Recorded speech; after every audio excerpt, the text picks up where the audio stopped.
somebody, and it was apparent. It was written in Spanish, and I had it translated into English so that I could better understand it, but also at the same time I could better, share it with others. And I carry it around with me all over the country, and actually I use it as an introduction in one of the books that I read. But it goes something like this. Dear Dr. Klentschy, I know you may not remember me. I met you a few years ago at the Parent Institute, and I know you were busy flipping pancakes for us. But I wanted to write to you about my daughter, Maria. Maria will now be attending Southwest High School. She is leaving Kennedy Middle School, and I wanted to let you know about how excited she is about science.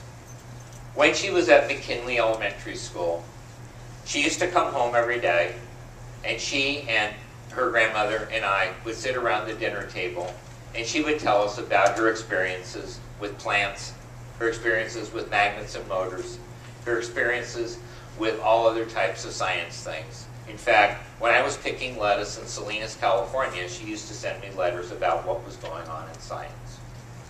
Her grandmother and I are very proud of her. She will be the first person in our family to attend high school. Her grades are very good right now. In fact, I just received them, and she's in 90s in all of her subjects. As you know, you sent home your test scores, and ours were a norm reference test at this time, and she was in the 98th percentile in everything she was doing. She now wants to be a scientist or a doctor, and I think this would be wonderful.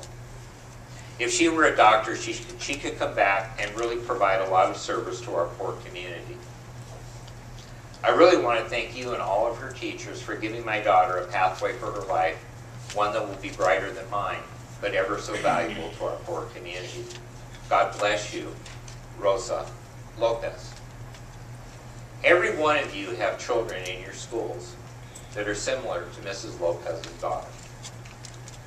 Our challenge that we have as educators in today's world is really to provide the opportunity and support for children like Mrs. Lopez's daughter.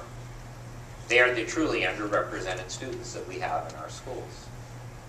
As a closing footnote, I do want you to know that Mrs. Lopez's daughter is now a senior, will be graduating with honors on a full scholarship at Stanford University, School of Engineering, and is, for the last 2 summers, will be serving as an intern at Hewlett-Packard in Palo Alto, California.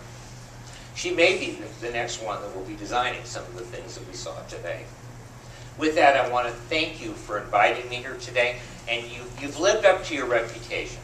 I've heard New Mexico educators were opinionated but lovable, and you have fully lived up to that. Thank you for having me today.